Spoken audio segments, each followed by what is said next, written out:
How's it going, Twitch? My name is Skull, and on behalf of East Asia Soft, welcome to today's stream. It's December now. Wow, 2025 has just flown past. Wow, my goodness, it is just...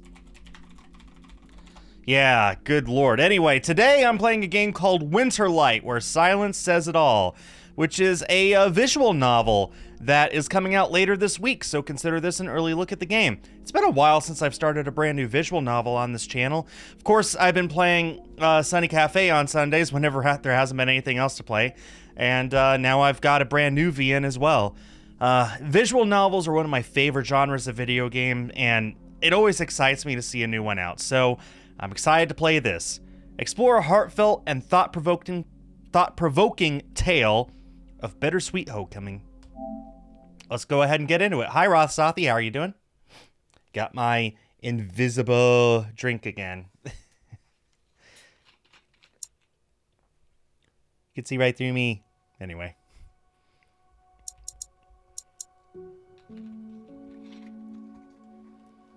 That's a lot of routes, and that's a lot of endings. Okay. Well, let's check the options. I assume it's the usual VN stuff. Yep. You actually have 3 different languages for this. Wow. English, Spanish, and Portuguese. Wow. And you could swap between them at any point by pressing the triangle button. Did I say hi, Roth Sathi? Hi, Roth Sathi. Now I have. Let's check the gallery. 9, 18, 21 pictures to unlock. Alright, I think this gives us a pretty good idea of how big this visual novel might be. I believe I am playing this today and Friday, so it can't be too short. Might not also be that long, but I guess we'll see. I played, let's see, Venus Improbable Dream was like a 10-hour visual novel, and it only had like 5 CGs in it. And I've played 1-hour-long visual novels that had like 30 CGs, so guess we'll see what ends up happening here. Let's just go ahead and hop into it. Ooh, I'm not sure I like that. Hang on. Sound volume, UI text volume. That's what we want. Okay.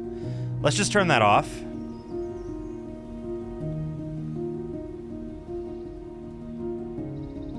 Oh, and you could cycle through the different songs too, at will. That's cool. That's really cool. Look at that. It's playing the current track right there. Scott Buckley, Chasing Daylight, and it says that it's 32 seconds in out of 4 minutes 33. Oh, that's actually really cool. I haven't seen that in a game before, and I like it. How do I go back? How do I back up? There we go. Okay. Excuse me.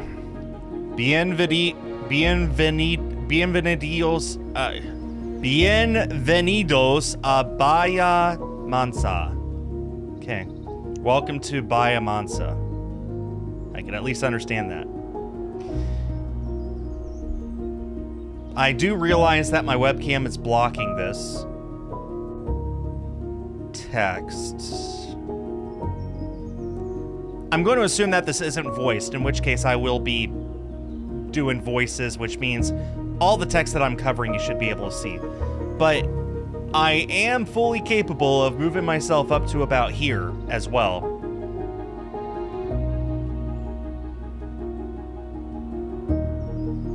I don't really wanna, but we'll see how this goes. Is this a little loud? Nah, I think it's about right.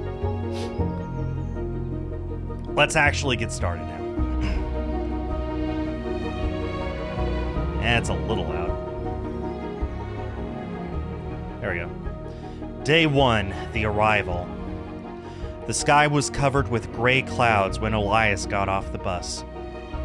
The salty air hit him full on, like a slap made of memories. He stepped off the last step of the vehicle with measured slowness, as if putting his foot on the ground sealed something important. The rusty sign saying, "Welcome to Bahia Mansa," greeted him in silence, tilted by the wind that pushed it slightly to the side. Bahia Mansa, he thought. Even the name seemed older now. as if it hadn't been spoken aloud in decades.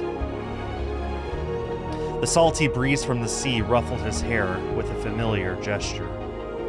The distant sound of waves crashing against rocks reached his ears like a faint, almost shy promise. He held his backpack in one hand and a frayed scarf in the other. That scarf had been a gift, a simple one, forgotten, but now it returned like an emotional tie that clung tighter than it protected from the cold. Nothing changed. Or maybe I did. The thought had no tone, no judgment. It was a simple observation. He walked slowly along Los Pinos Street, lined with tall pines that hadn't lost an ounce of solemnity. The rusty fences of the houses seemed to lean slightly, as if they recognized him and chose to stay silent. The houses looked smaller than in his memories. Some had been repainted, others remained the same, frozen in time. On the corner, an old bicycle was propped against a peeling wall. The torn seat exposed yellow foam like an open wound. A dog slept on a doormat, indifferent to the passing of time.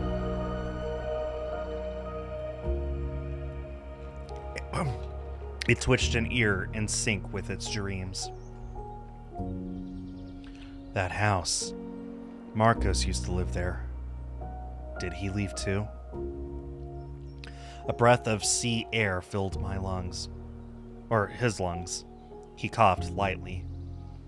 The silence was thick, heavy with things unsaid. A figure was crossing the sidewalk ahead, wearing a blue hood and carrying a box in their arms. The figure's steps were steady, but unhurried. They didn't seem to notice Elias's presence. Elias stopped. The wind slipped in through his jacket collar. There was something in the way they walked, in the profile of their face, that felt vaguely familiar.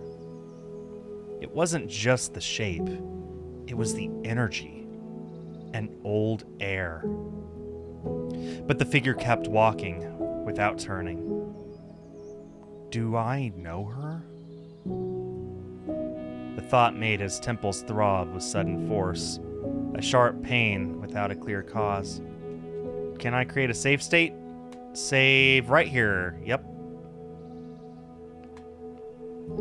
Only 4 save states. Okay.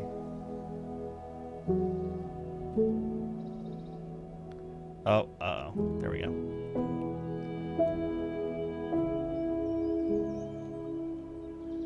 Uh-oh again.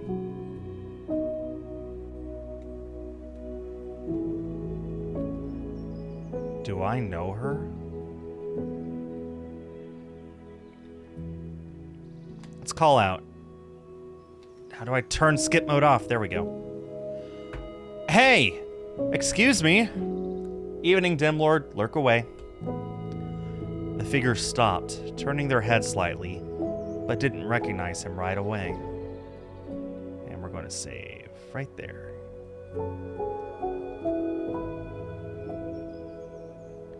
Elias felt his voice tremble, as if unsure whether he was greeting someone real or a ghost. The figure seemed to hesitate, but didn't reply. Just then, a car passed, raising a gust of wind and dry leaves that hit his face. When he looked again, she was gone. Elias lowered his gaze, feeling the echo of something he couldn't name. Like a bell ringing in another room. When he reached number 215, he stopped in front of the rusted gate. The rust stains looked like maps of places that no longer existed. His childhood home looked at him with closed eyes, as if asleep, waiting for someone to wake it. I'm going to check out the trophies list for this game real quick, actually. Just realized I could do that as well. Okay. 6 people have played this game.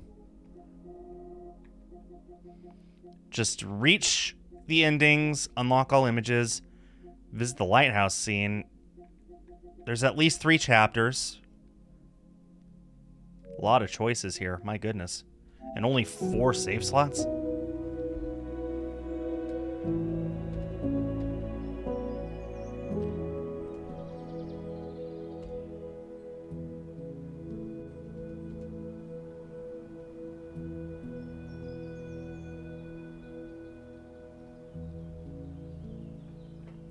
His childhood home looked at him with closed eyes, as if asleep, waiting for someone to wake it. Dusty windows, worn paint, but still standing. And that was something. Oh, you did, Dim? Hi, Andrea. Good to see you, too.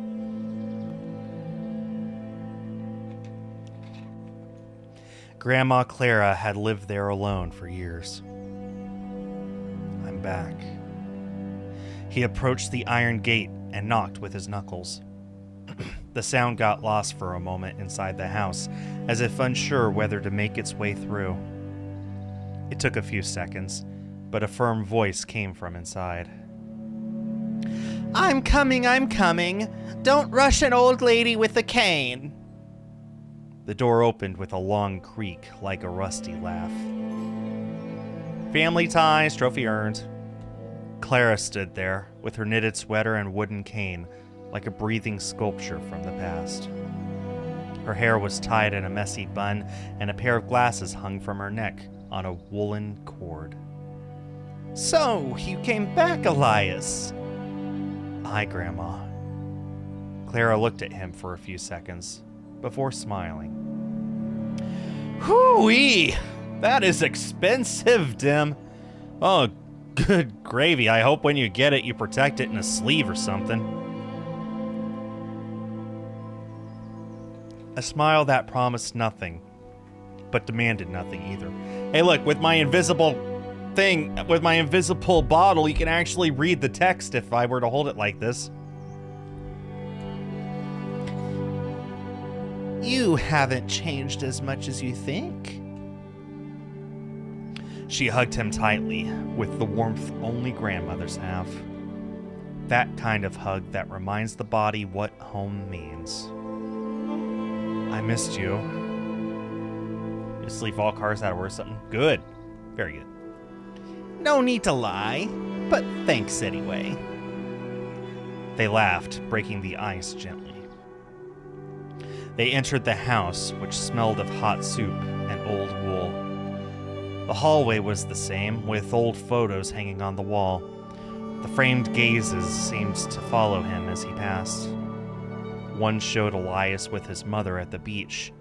Elias as a child, feet in the water, hands full of sand. That photo. I didn't remember you had it hanging there. I don't have much prettier to show, you know. They sat in the kitchen, where 2 mugs waited on the table. The tablecloth had a few stains impossible to hide, but that didn't take away from the gesture. Nice, Dim. Clara poured tea from a blue teapot with faded flowers. The steam rose between them like an invisible bridge. I guess you know why you're here. Yeah. Clara stood with effort and opened a drawer in the sideboard. She took out a light wooden box and placed it on the table gently, as if still afraid of breaking it. Your mother asked me to give this to you if you came back. On the box was a sealed letter with his name handwritten on it. The yellowed paper had a rough texture, as if it had absorbed too many nights. Elias didn't touch it. He just looked at it. The way one looks at a closed wound, knowing it still hurts. This game has a lot of really solid metaphors. The metaphor game is on point. When did she give it to you? A few days before, well, before everything. I don't know if I want to open it. You don't have to do it now. Not even this week if you don't want to. Elias turned his gaze to the window, where steady drizzle fell. The drops gathered on the edges of the glass like persistent thoughts.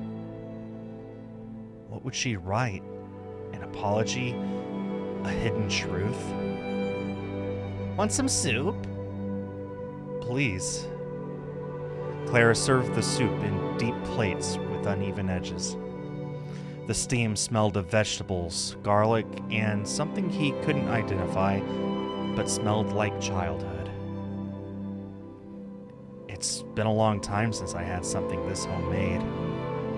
Something has to keep you standing. You won't live on memories. They ate in silence for several minutes. The only sound was the soft clinking of the spoon against the plate. The old radio whispered a soft instrumental tune, as if it knew the moment's exact tone. After dinner, Clara pointed at the stairs with her chin. Your room's the same. I just dusted it a little. That's fine. Thanks. He climbed the wooden steps, which creaked as if they recognized him. Each step was an unspoken word, a note of a forgotten song. He opened the door and found his old room. The blue curtains, the empty shelf, the old poster still stuck on the wall. That's a nice poster. Why does that remind me of the Paramount Pictures logo?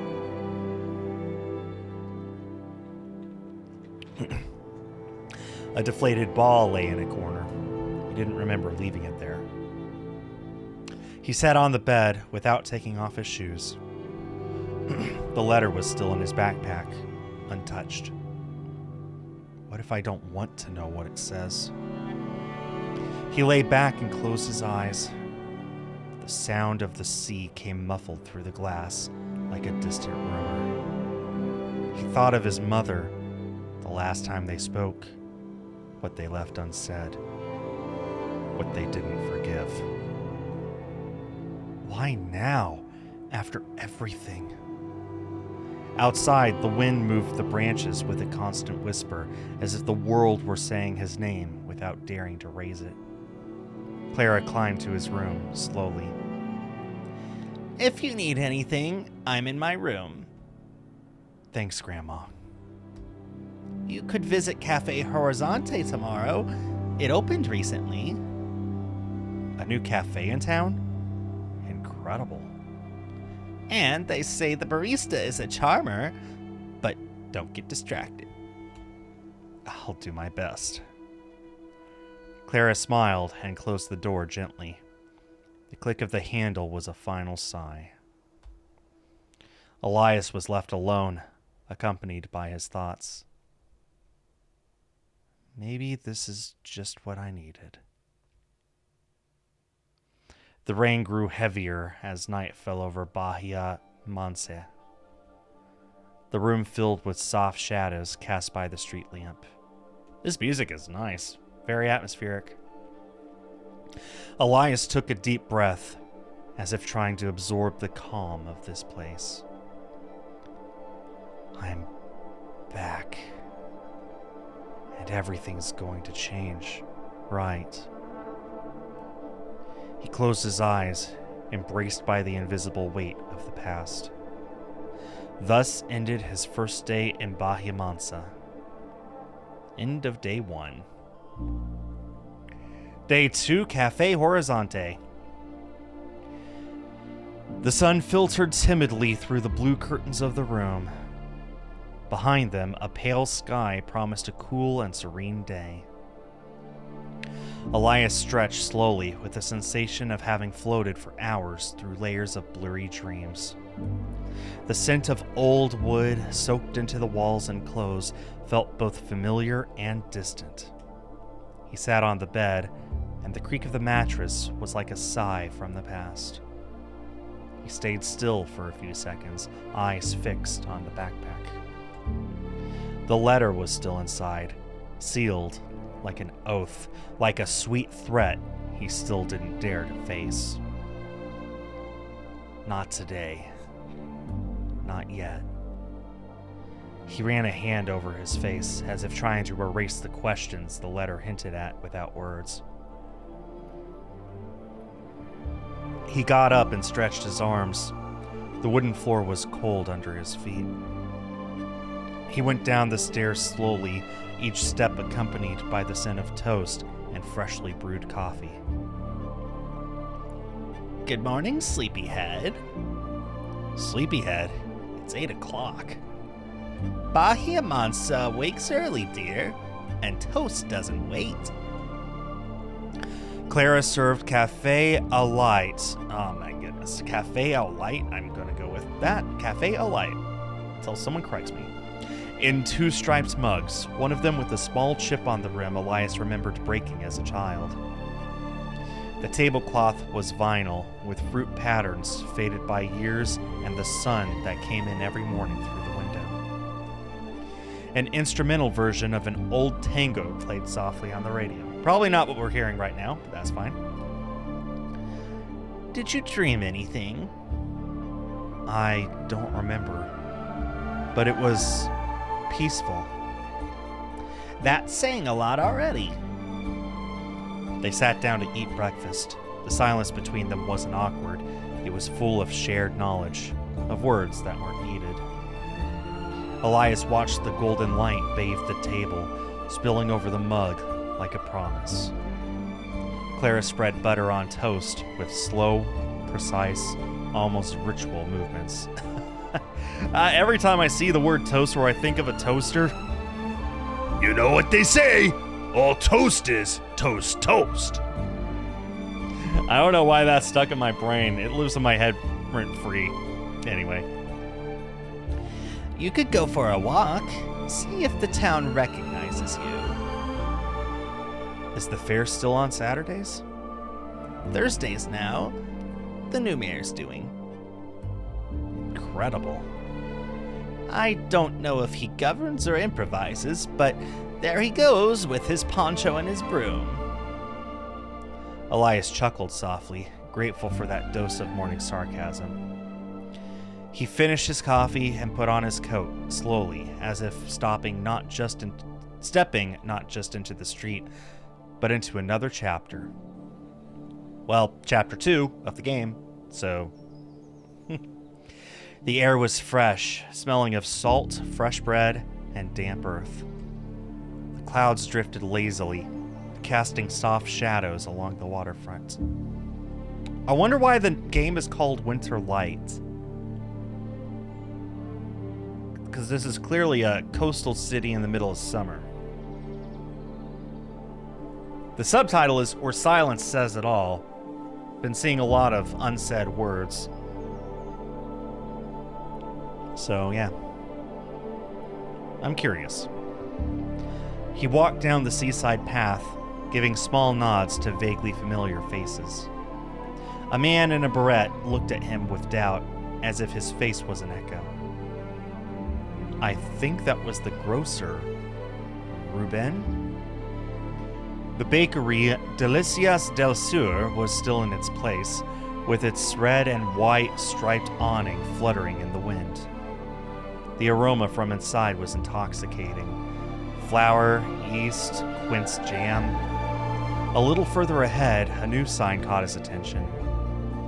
Cafe Horizonte. White letters on navy blue, freshly painted, gleamed in the sun like a promise of novelty. The storefront had pots of fresh lavender and a small light wood bench beside the entrance. Just then, a familiar figure crossed the street in front of him. It was a woman in a knitted scarf, walking with purpose, carrying a bag of books on her arm. Elias recognized her, or thought he did.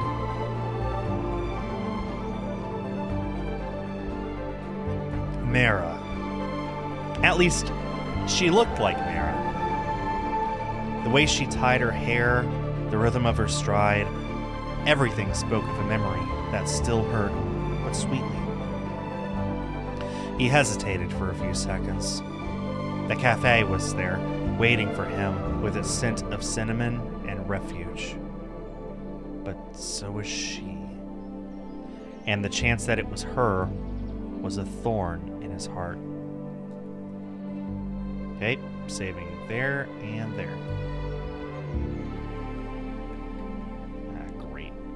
Okay. Let's follow her. Elias crossed the street quickly, dodging puddles and doubt. He walked behind her for a half a block, feeling the weight of every step like walking on glass. When the figure stopped in front of a window, Elias read the sign, Tinta Libre.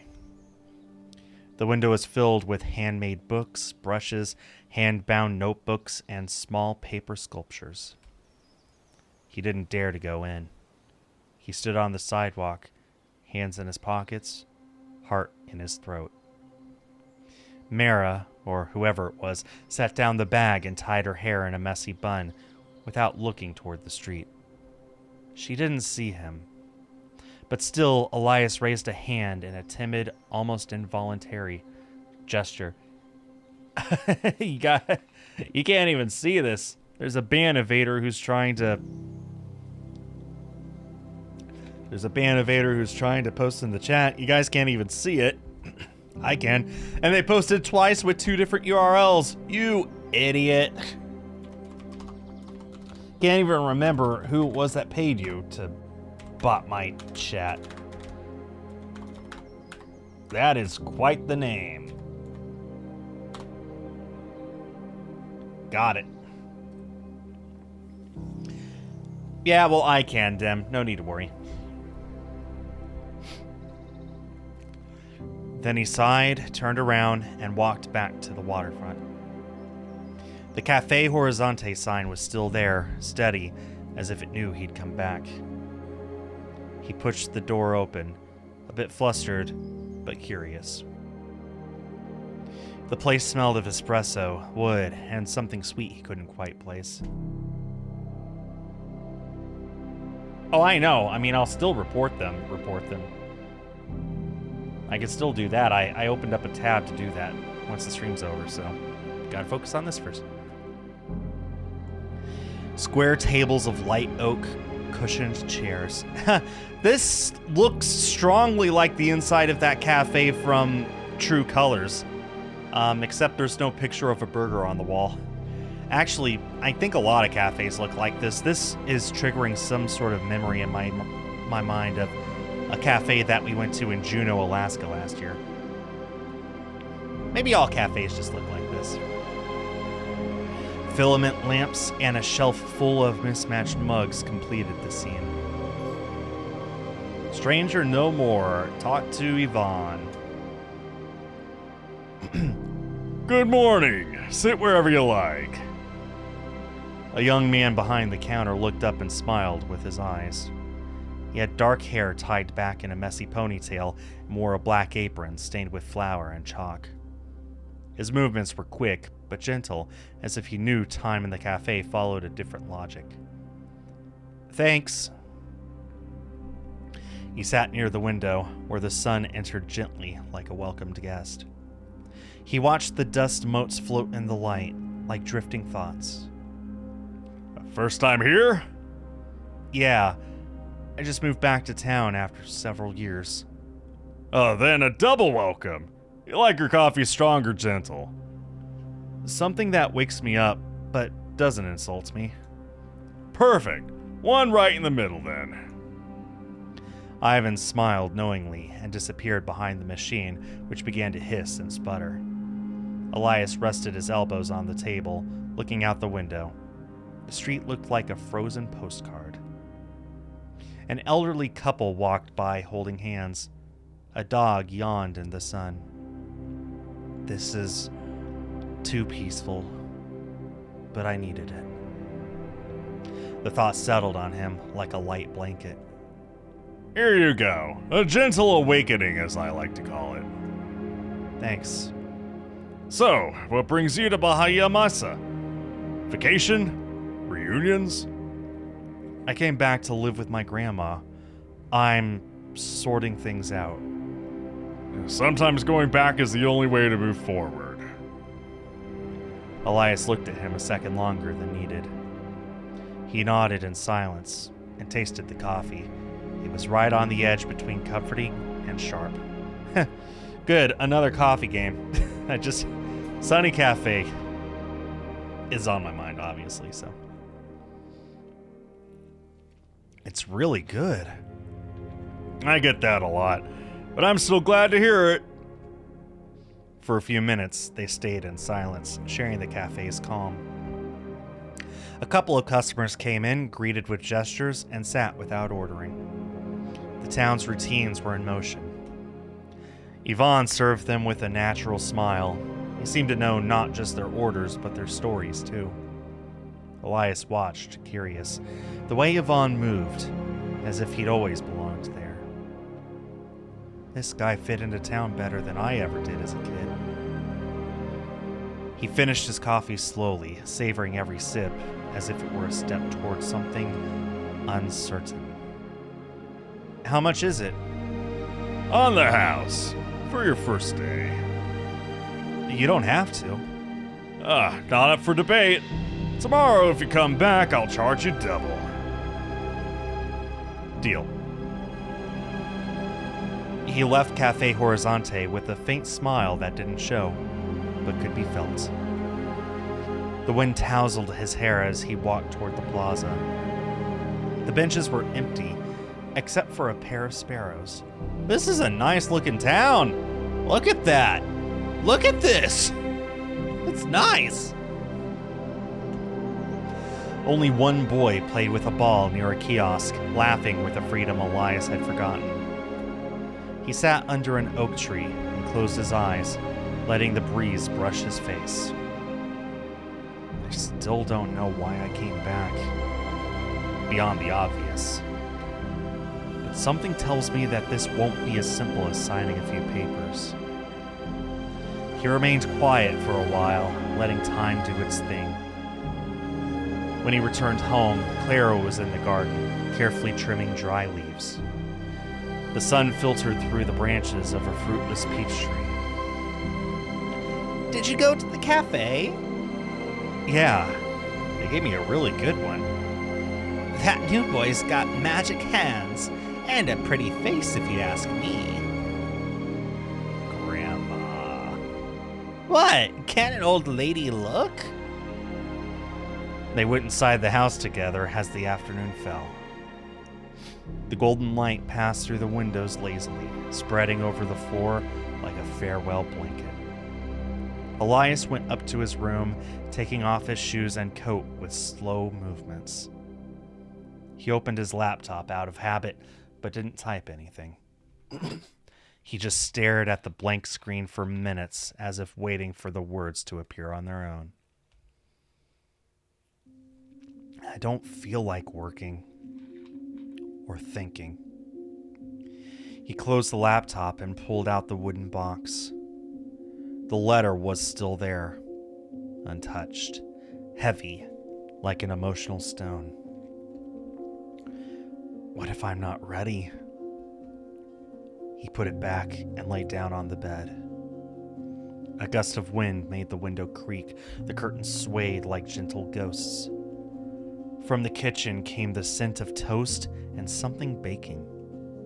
The day had been calm, but full of things he hadn't quite processed. Tomorrow, maybe I'll see someone else. Tomorrow, maybe I'll open it. Outside, night settled silently over Bahia Mansa. End of day 2. Day 3, what was left unsaid. The sky was covered with pale clouds, as if the day hesitated to begin. The clouds formed a motionless, light gray sheet that filtered the light like frosted glass. It was the kind of morning where everything feels like it's in slow motion. Elias woke up with a slight pressure in his chest, a vague tightness that didn't quite hurt, but couldn't be ignored. The room smelled of wood and old dust. He didn't know if it was the weather or the memories. I should do something today. Move. Stop overthinking. He went down to the kitchen where Grandma was reading the newspaper next to a cup of mate cocido. The air was warm, smelling of freshly baked bread and damp yerba mate. What is with these foreign words that I can't pronounce? Damp yerba mate. You slept like a rock. Did you dream? I don't remember. Good. Sometimes dreams stir up more than they help. Clara flipped through the newspaper unhurriedly, turning each page as if reading between the lines. A rebellious lock of hair stuck out. She hadn't bothered to fix it. They ate breakfast in silence, with the clock marking the slow rhythm of the house. The ticking sounded louder in the spaces without words. Elias put on his coat. The fabric still smelled of storage, as if it didn't quite belong to him yet. He went out walking without a destination. The streets were quiet, smelling of damp earth. The tree branches dripped silently, pearls of rain from the night before sliding off them. He passed the old municipal library, now closed for renovations. The facade was covered by rusty scaffolding and a tarp fluttering like a flag without a country. A lot of metaphors in this game. Although, if you say the word like, it's a simile. But still, there's a lot of them. Around the corner, something stopped him in his tracks. A familiar voice, a tone impossible to forget. Even more than a perfume or a song. Oh, it's Mira! Well, well, look who decided to show up in Bahia Mansa. Mira stood in front of a bookstore with a blue facade, its sign slightly chipped. Her hair was curly and short, and she wore a hand-knitted scarf that hung like a lazy snake. She held a notebook and a disposable coffee cup with marker doodles. Hi, Mira. Thought you'd decided to disappear for good. I almost did. You were close then.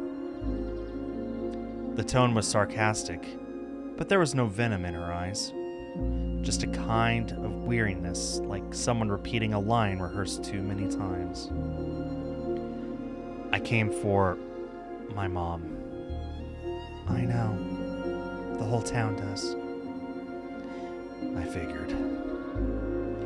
And we also know you didn't write her a single letter these past years.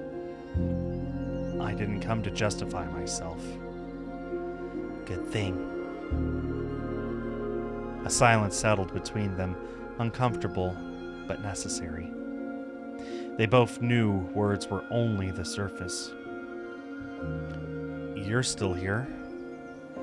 As you can see, some never left. Others couldn't. I thought you'd gone off to study. I did. Then I came back. Life stuff, not Instagram material. Elias didn't know what to say. The Merit in front of him wasn't quite the same. She had a new scar near her eyebrow and a firmer posture, like she no longer waited for apologies from the world. But her eyes were identical to those late adolescent afternoons. They shone with that blend of defiance, sorrow, and the urge to show neither. Want to come in? This is my bookstore workshop. It's called Tinta Libre. Well, we want to go in, so...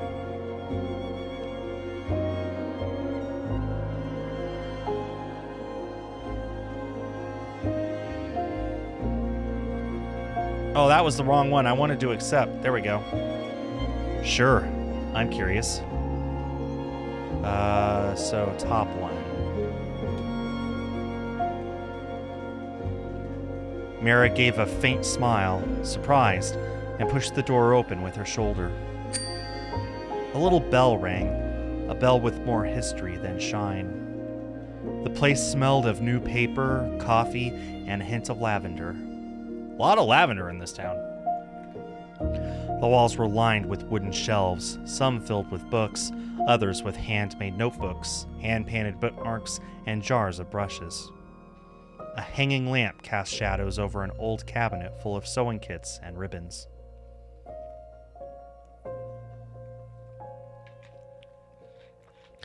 I do bookbinding now. Workshops on Tuesdays and Fridays. I also sell coffee, but don't tell City Hall. You always were good with your hands. Was that a compliment or a suggestion? Whatever you want it to be. That also sounds like you. They sat at a low table by the window. Drops began to form on the glass. A soft playlist drifted from an old speaker. I didn't think you'd come back. In fact, I swore you wouldn't. Me too. Does the house still smell like soup? Clara hasn't changed a thing. Glad at least she's doing okay. Elias noticed Mara avoiding mentioning his mother. He wasn't brave enough to say her name either. Do you remember our walks to the Silence Lighthouse? Of course. He always got scared when it got dark. It wasn't fear, it was respect for ghosts. Well, they're all still here, you know. I could tell. Mara crossed her arms and looked at him with a mix of challenge and tenderness. She had a way of looking at him that stripped away his defenses layer by layer. Don't expect everything to go back to how it was. I don't. Good. They stayed silent, watching two kids ride bikes down the street. One of them shouted something unintelligible, laughing. It was a sound so honest it hurt. Elias felt like there were 1,000 things he wanted to say, but none came out right. Everything seemed to arrive too late. I'm sorry. Don't say that if you don't know why you're saying it. Then, thank you. For what? For not kicking me out of here. I thought about it. They both laughed, though a shadow lingered in their smiles. She has a pretty smile. Outside, the sky was still gray, but no longer as oppressive. I've got class in 15 minutes. 9-year-olds. I'm teaching them to sew their own journals. Sounds nice. It is. Sometimes. Other times they want to use glue as perfume. I'll remember that next time I think my job is hard. Come by another day if you want. I don't promise good vibes, but there's ginger tea. You sold me. Bye, Elias. Bye, Mara. He left Tinta Libre with a knot in his chest and cold hands. The chime of the door still echoed in his head like a trace of what might have been. Elias walked aimlessly for several minutes without checking the time. Rain began to threaten with a soft drizzle. Each step took him farther from her and also closer again. Everything in Bahia Mansa seemed to move in circles. It wasn't a coincidence. She was waiting for me. Somehow. As he walked along the wet sidewalk, a cold gust brought back a memory. The last time he spoke to his mother. The argument, the words he never wanted to remember, but that still lived on, crouched.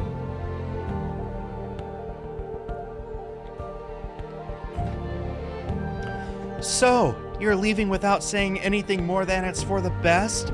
Is that all I deserve? You can't pretend everything's fine, Mom. It's not. Of course it's not. But you don't fix anything by running away. I'm not running. I'm choosing my life. Your life? And what am I then? An obstacle? No, just I couldn't breathe here anymore. And you think I could? I raised you alone, with everything against me. This isn't a competition, Mom. It never was. But you left anyway, and you didn't look back. Elias remembered that he hadn't answered. He just grabbed his backpack and walked out the door. Sometimes, silence cuts too.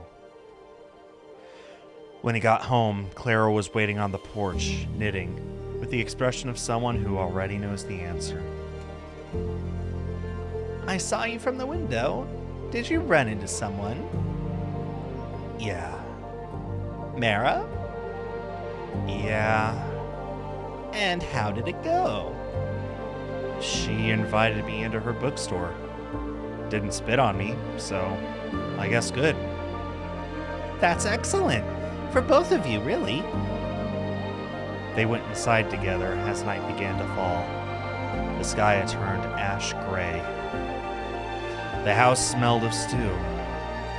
Elias went up to his room with his mind elsewhere, body present, but heart lingering in a shop window of books and coffee mugs.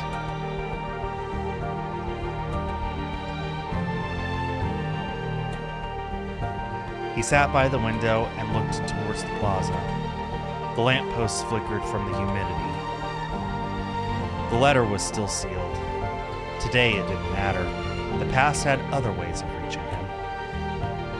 Tomorrow, I have to see her again. Not just for the past, for what might still happen. He lay down without turning on the lamp. The matches creaked as if judging him too. The murmur of the wind seemed to echo in his mind. You came back just in time. End of day 3. Day 4, what we didn't say. Double checking the trophies again. Well, I've done all the talk to people in chapters ones.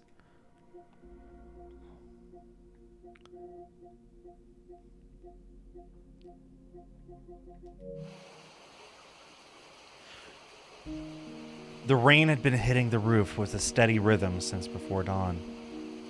Elias opened his eyes slowly, feeling the weight of humidity in his bones. He was in no hurry to get up. Today the town sleeps. Maybe I could too. He remained lying down, listening to the murmur of water against the windows. For the first time in a long while, he didn't think about deadlines or deliverables. He thought about a laugh. Mara's laugh, when they'd thrown themselves onto the grass after a storm. He closed his eyes and remembered. They were 15, running through the rain along the promenade. Mara wore a borrowed t-shirt and eyes full of fire. Come on, coward. It's not acid. You soaked my whole jacket. Because you pushed me into the mud. They laughed like the world didn't exist beyond that moment. They threw themselves onto the soaked grass, panting.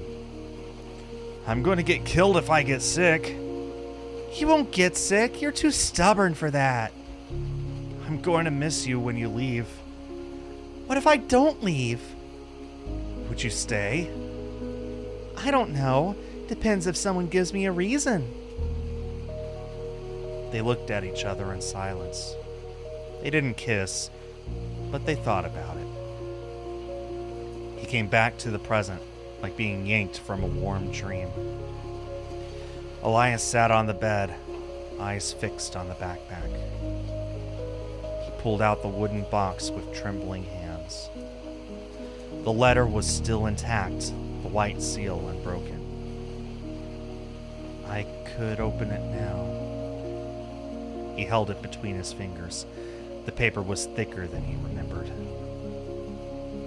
What if everything I used to hate her breaks when I read this? He stood up and put it away again. He went down to the kitchen, where Clara was watering plants in cracked pots. It's raining hard today. Yeah. Did you dream of your mother? No, but I dreamed of someone else. Mara? Yeah. Why does Granny ask every single morning, did you dream last night? What'd you dream about? Like, is she trying to pass the time, make conversation, make small talk, or is she trying to imply something? And if she is, what? I don't know what she could be implying. Anyway, You were both fools. Fools? You had each other and didn't know it. Or didn't dare say it. Probably all the above. Probably. Sometimes I think we did know. Then you were late. But it's not always too late. Elias took a cup of coffee and leaned on the table. Do you think she hates me? No. But she protected herself from doing so. The clock read 11. The rain didn't let up. I'm not going out today. I figured. I left a blanket on the couch. He spent the morning reading an old hardcover book. He didn't care about the story, he just needed to escape his own. Every now and then, he checked his phone. No messages. Mara was never one to write, she always showed up in person. But this time, something different happened. On the screen, a simple notification. Perfect day to do nothing. Rainy coffee, if you want. Elias held the phone for several seconds. He didn't open the message. There was no obligation to reply, but no clear reason to ignore it either.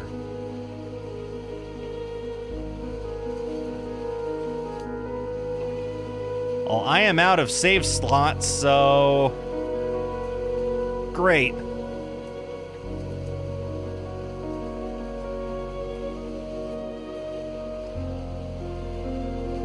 I want to think about Mara.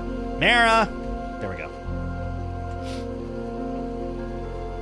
Elias placed the phone face down on the couch and picked up the book again. But he didn't read. His mind went back to the mud, the laughter, the what if I didn't leave. Well, also, how did Yvonne get his phone number? Guess he just gave it out when he went to the cafe the other day.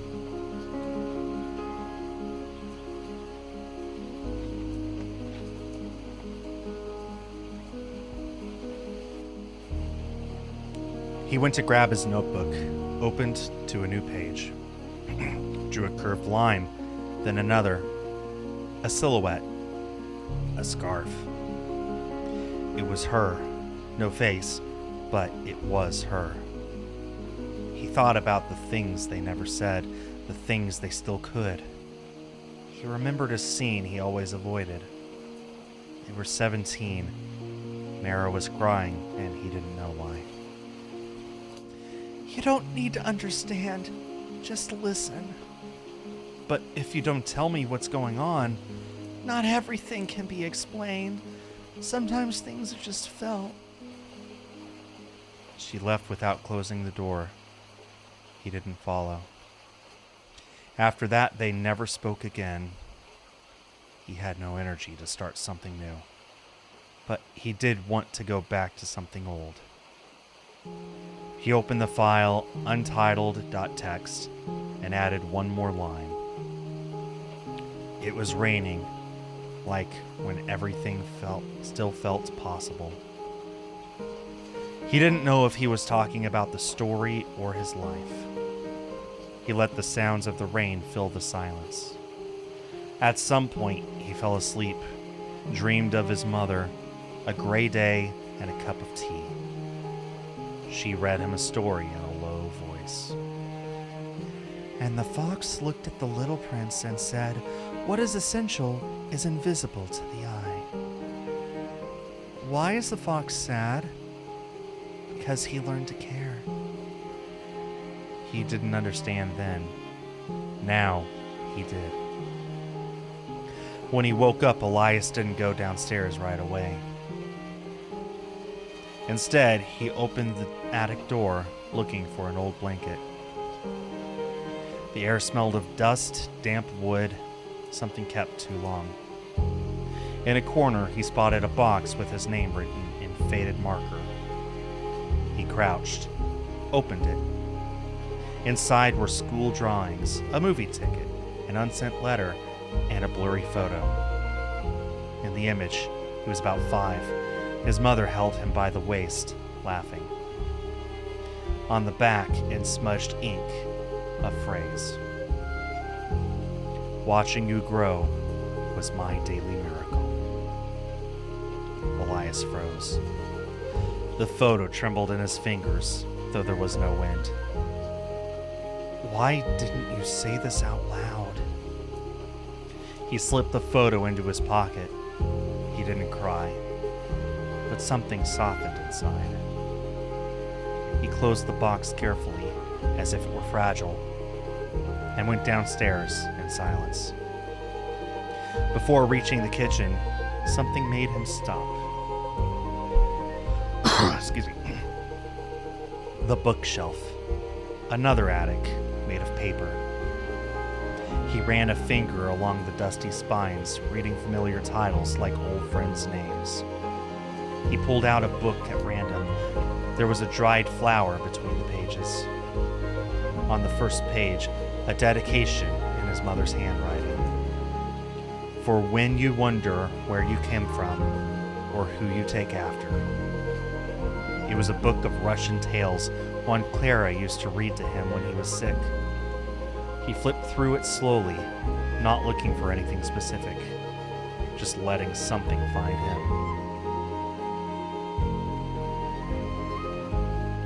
On a marked page, a phrase underlined in pencil.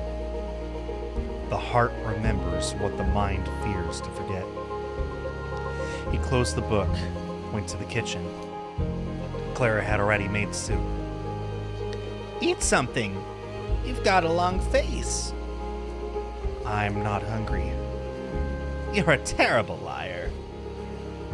He served himself a bit, just to avoid an argument. The soup tasted like childhood and things he didn't know how to name. What was she like when I wasn't here? Lonelier. More closed off. But she never stopped talking about you. I didn't know that. It's not too late to learn other things, too. He went up to his room and turned on the laptop, but didn't work. He started writing something without knowing what it was. A scene, 2 characters, rain, a reunion. He stopped his fingers on the keyboard, saved the file as untitled.txt. He looked at the wooden box again, didn't touch it. He opened the notebook he'd brought in case inspiration struck, drew a curved line, then another, a silhouette, a scarf. It was her. No face, but it was her. Why am I still clinging to something we left unfinished? The rain kept falling without pause. From his window, he could see the closed bookstore across the street. The lights off, the sign swaying in the wind. He imagined Mara inside, drinking tea, binding books scented with glue and paper. Does she think of me, too? Clara knocked gently before entering. Tomorrow there's a fair. You could go if the crowd doesn't bother you. Is Mara going? She always sets up a booth with her notebooks. Maybe I'll go. Bring an umbrella. Even if the wind takes it, it gives the illusion of preparedness. Elias smiled. He tucked the drawing between the notebook pages, turned off the light, but left the blind half open. The rain was his only audible company. He lay down, hugging the knitted blanket Clara had left, closed his eyes with Mara's face imprinted in his memory.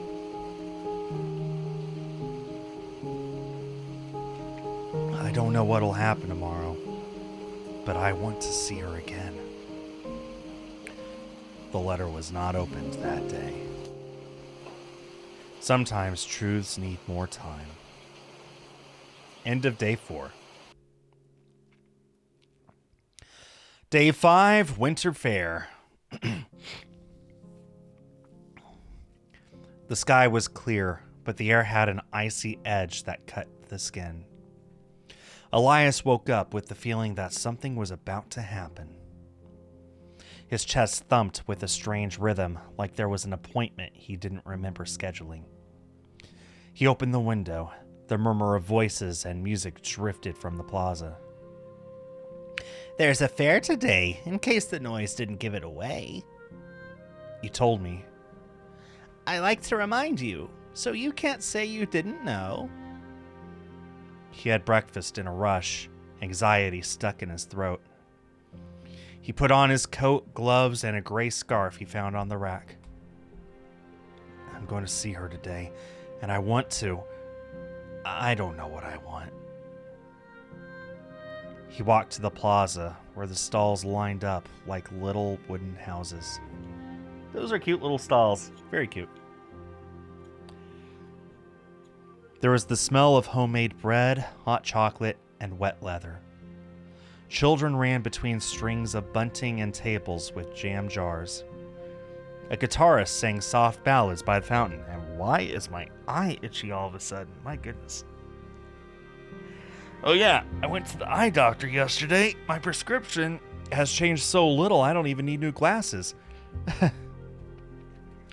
So they even gave me a copy of my prescription, which is here, so that I can order prescription lenses for my VR headset. Isn't that cool?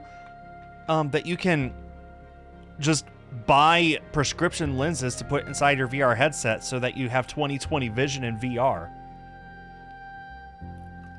Now that is cool. Lucas. Hey! Are you new or back? Excuse me? Never seen you before, but you got the face of someone who's been here. I'm back. A few days ago. Welcome! I'm Lucas, wandering musician. Free therapy! Elias. No titles for now. That's good. Sometimes titles are a little too tight. Lucas went back to playing with a smile that seemed to know too much. Elias felt a slight flutter in his stomach. That guy had read him in 3 lines. He kept walking, still thinking about his words. He recognized Mara before fully seeing her. Her stall was decorated with colorful threads and hand-painted papers. There were notebooks, journals, bookmarks, each with unique details. I thought you weren't coming. Oh, completely new outfit today. I came for the chocolate, and because I knew you'd be here. So direct. It's almost scary. Want me to lie? No, I've gotten used to honesty, even when it stings. Did someone else scare you with honesty? Some tried, but they didn't get that saying the truth isn't the same as dumping everything at once. I never knew what to say. That's why I left, and also why I came back. She offered him a notebook with a watercolor cover. This one made me think of you. Gray, but not sad. Is that a compliment? Yes, even if it doesn't sound like one. Thanks. He took it and ran his fingers over it. The paper was rough, alive. Do you still draw? A little. Yesterday I sketched something. Without meaning to, it was you. Do you dream of me often? Only when I'm not busy dodging you. How poetic. How evasive. A boy came up and asked Mara if he could touch the notebooks. Only with clean hands, champ. The boy smiled and ran off to another stall. Elias looked at her, feeling the fair's bustle fade around him. He had an idea. Impulsive. The kind that can break or bring together. Elias swallowed hard. He could take a step or stay in that comfortable almost.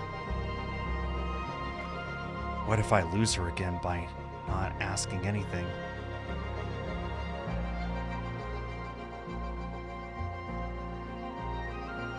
I'm out of save slots, so we're just going for it. No, wait, no, I'm going to save in that first slot, just in case.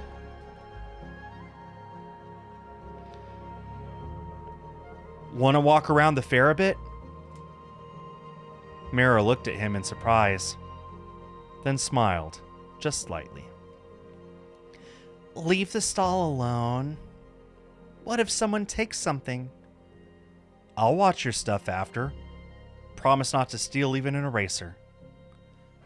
Fine, but if anything's missing, I'm charging you for it. They walked among the stalls like two teens skipping class.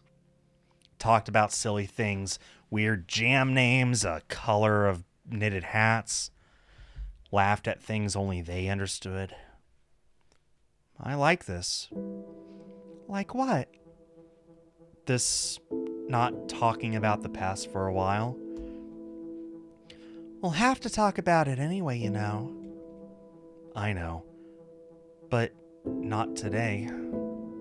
Then today, that's fine.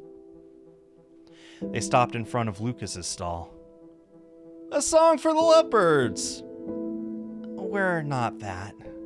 Yet, says the wind. Play something sad but beautiful. Like life itself. Lucas began to play a soft melody with chords like flowing water. Elias and Mara looked at each other, said nothing, didn't need to. Then they returned to the stall. Thanks for coming. Thanks for letting me stay. You made it easy. For today. Tomorrow too? We'll see how you behave. Elias smiled. For the first time, he felt part of something. He bought a notebook even though she insisted on gifting it. To support local art, he said. He said goodbye with a shy gesture, like someone wanting to hug but not daring.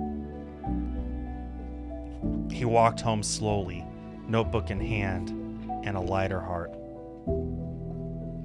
When he arrived, Clara was drinking tea with lemon cookies.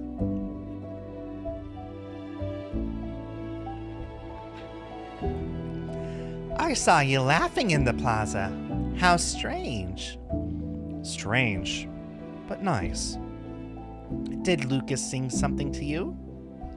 He read my mind. That boy's got more intuition than Calendar. You'd do well to spend more time with him. And with Mara? That's another kind of medicine. Stronger. Needs careful dosage.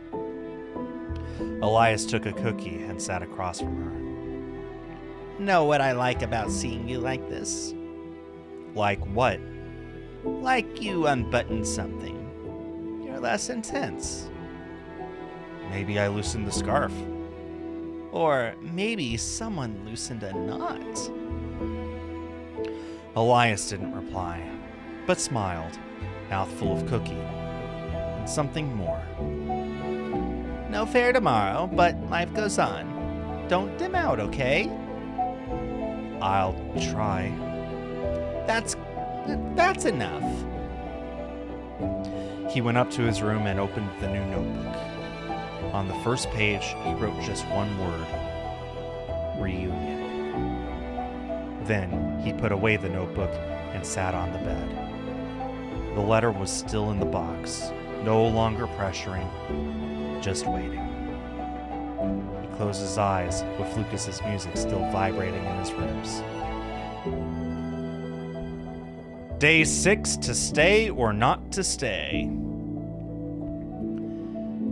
The sky had dawned overcast, heavy with a rain that wouldn't fall. Elias got up later than usual with a heavy head. He went downstairs and found Clara folding clothes on the couch. I made you coffee. It's cold, but it's coffee. Thanks. You had such a strange face while you slept. I dreamed of Mom, I think.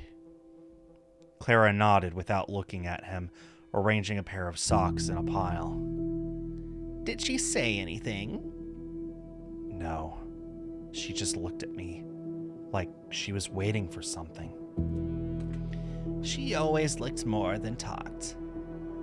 Sometimes she spoke with her eyes, like she knew something I didn't. And I'm sure she did. Your mother felt things before they happened. And me? What do I feel now? Elias lowered his gaze. The steam from the coffee had already faded. Well, it was cold coffee, wasn't it? Silence. Just the click of the chair's weave.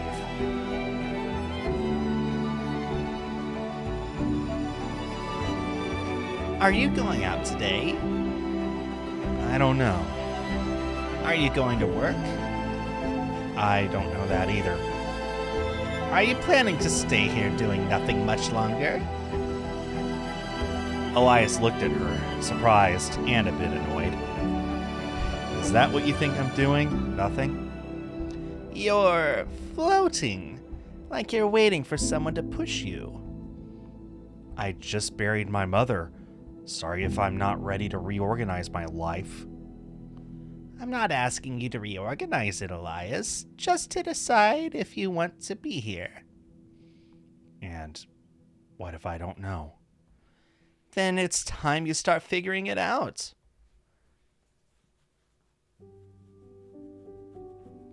Silence dropped like a stone between them. Clara kept folding clothes without looking at him. Elias set the cup on the table and went back upstairs without a word. He sat on his bed, head in hands. What do they expect from me? That I rebuild myself in a week? He closed his eyes for a moment. He remembered the dream. His mother was in the garden by the rose bush. She wore a red scarf in her hair. She didn't speak, just looked at him and pointed toward the house. Did you want me to come back or to keep walking? He paced from side to side, unable to find anything that calmed him. The letter was there, mute, untouched. Is this about her or about me? He changed clothes without thinking much and left the house aimlessly. The wind was strong and the first drops were starting to fall. He walked to the square, then took a side street. Turning a corner, he saw Mara's bookstore, Tinta Libre. The door was open, but there were no customers. He entered quietly. Mara was facing away, organizing books. You again. I didn't know where else to go. There are cafes, plazas, and cinemas showing silent films. But none have your charming sarcasm. I'm in silent mode today. Make the most of it. Elias sat on a stool by the counter. Mara moved fluidly among the shelves as if dancing with the books. I argued with Clara. Why? Because she doesn't know if I'm staying. And neither do I. That sounds honest. Have you ever not known where you belong? All the time. Even now. But you seem stable. That's emotional makeup. Elias laughed half-heartedly. Mara glanced at him without stopping. I thought coming back would help me. And didn't it? It's tearing me apart. Sometimes you have to break the vase to see what water is left inside. They stayed silent, listening to the rain on the roof. Elias lowered his head, breathing deeply. He got up and walked to a low shelf. There was a book with a torn cover. Letters to a young poet? It arrived long ago in a donated box. No one asked for it. It's like it's waiting for someone. He opened it at random. A highlighted phrase spoke about learning to endure open questions. Live the questions now. Maybe someday you'll live into the answers. I underlined that. I read it after I left. Did it help you? It hurt, but sometimes pain also pushes. Do you think I should leave? I'm not the right person to tell you that. But I want you to be. Mara leaned on the edge of the counter and looked him straight in the eyes. Then you have to stay. But not for me, for you. And if I don't find a reason? I'll lend you one until you find your own. Elias felt something inside him loosen. It didn't disappear, but it hurt less. The sound of the rain grew clearer. Mara handed him a steaming cup of tea. I don't have coffee, just this. That's fine. Today anything will do. They drank in silence. The warmth of the cup gave him some clarity back. Outside, the wind had stopped. The drops were falling more gently. Thanks for not kicking me out. I won't promise I won't do it another day. That's a risk I'm willing to take. Elias set the cup down. Outside, the rain had let its guard down.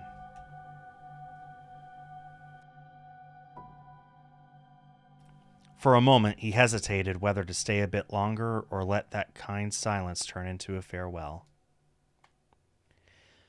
Elias stayed at the bookstore. Mara put an old vinyl on the turntable. I found it at a fair. It crackles a bit, but it has soul. They sat face to face, unhurried, each with a book in hand. For a while, time hung suspended on the page of a poem and a scratchy melody. They didn't say a word, but read together, as if sharing an invented language. When he got up to leave, Elias felt like he had traveled far without moving. He returned home unhurried. Clara wasn't in the living room. On the table was a plate of homemade bread and a note. Reheat the coffee if you want. I'm learning too. Elias folded it slowly and placed it inside the notebook. He went upstairs and wrote, "Sometimes staying is an act of courage." Then he closed the notebook and lay down on the bed. He didn't think of the letter.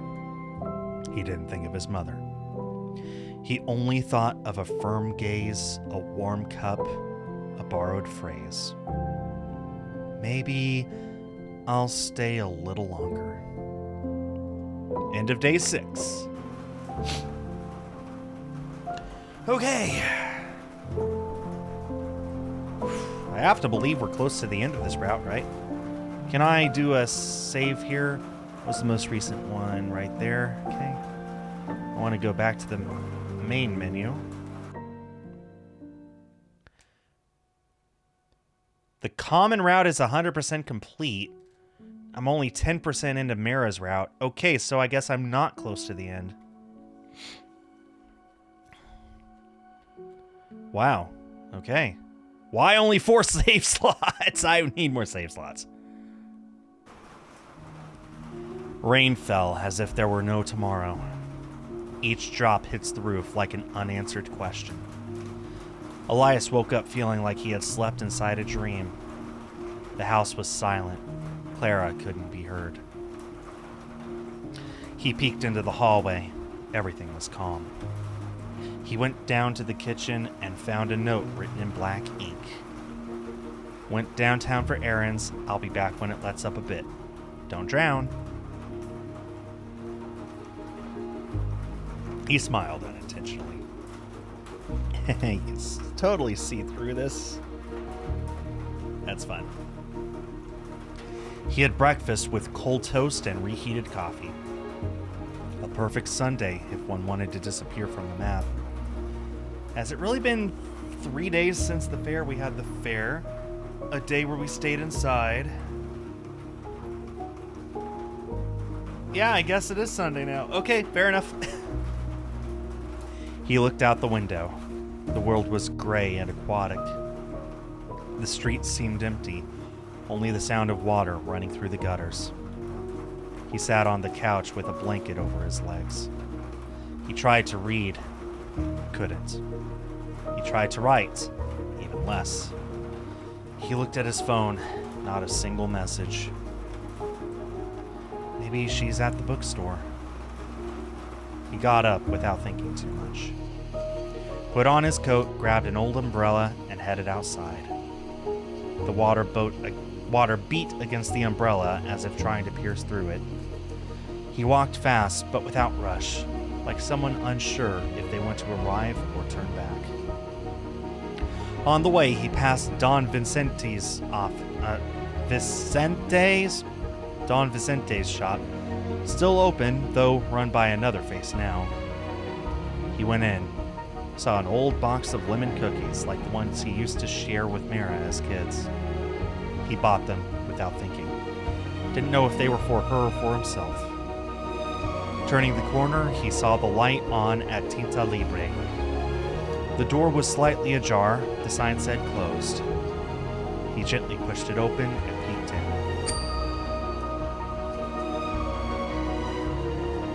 I gotta save here too, try to figure this out.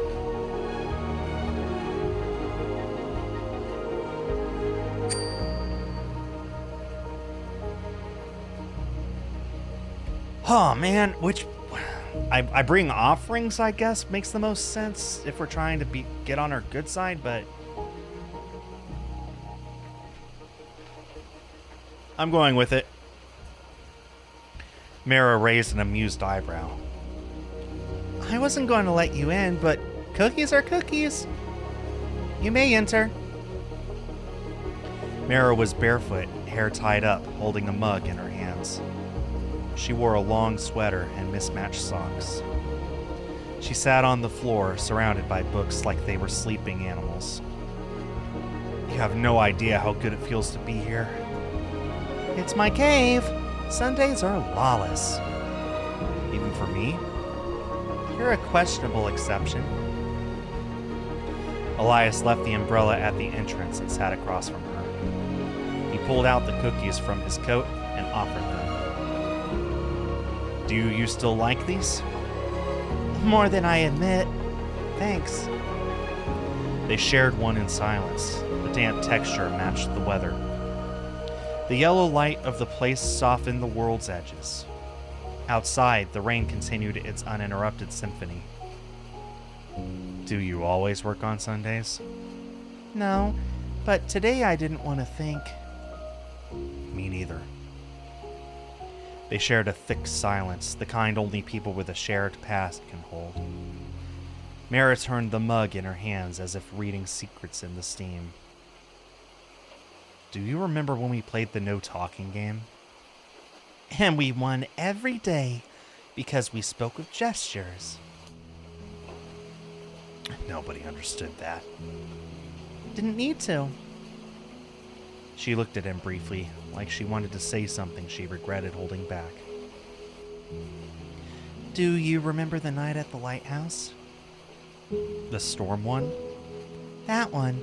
We snuck out of the house and climbed the stairs with flashlights off. Because you said you wanted to feel what fear was like in the dark. And you said fear was nicer if someone whispered it to you. We were soaked, trembling, and happy. Until you left. No warning, no letter, not even a see ya. I left with the guilt of not knowing if I should stay. I stayed with the question of why it wasn't enough. The words floated in the air like wet leaves. Elias swallowed hard. No excuses would do. I'm sorry. Don't say that. Not today. They returned to silence, but it was a different one. More tense, more warm, more human. She got up and walked to the counter. Want tea? Yes, please. The sound of boiling water filled the space like a lullaby. Elias watched her move. Something in the way she existed grounded him. I've got red fruits or ginger. Ginger, to see if I can wake up from this dream. She returned with 2 mugs and sat next to him on the floor. They drank slowly, as if time wasn't chasing them for once. Are you afraid of getting close again? Aren't you? Very much. They looked at each other, not with desire, with nostalgia. Like 2 survivors recognizing each other on the shore.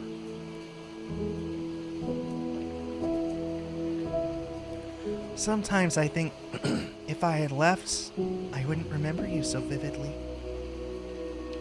Sometimes I think if I had stayed, I'd have ruined you. How flattering. I mean, I didn't know who I was. Not sure I do now. But you came back. And I found you.